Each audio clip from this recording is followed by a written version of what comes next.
Welcome back, everyone. What does it say? Like homes for rent. Call Debbie Armstrong. Debbie L. Armstrong. She likes to be L. But I'm going to give y'all a super slick trick to put these magnetic signs on your truck.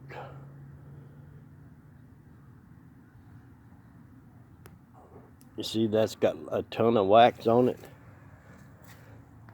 And that door has a ton of wax. You peel that off easy.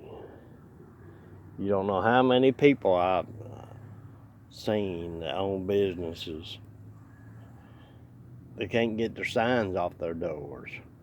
Or if they do, they take the paint job off their truck. But when I bought these, and my first set, the guy showed me the trick.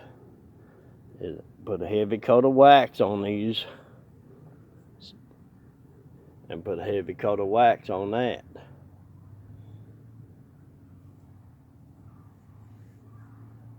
And then you'll always be able to lift these off easy, and they won't take the paint off your truck. So a lot of you contractors, that's the trick. Wax is the trick to getting these off your truck easy. Thanks for watching, y'all. Hope y'all enjoyed this trick.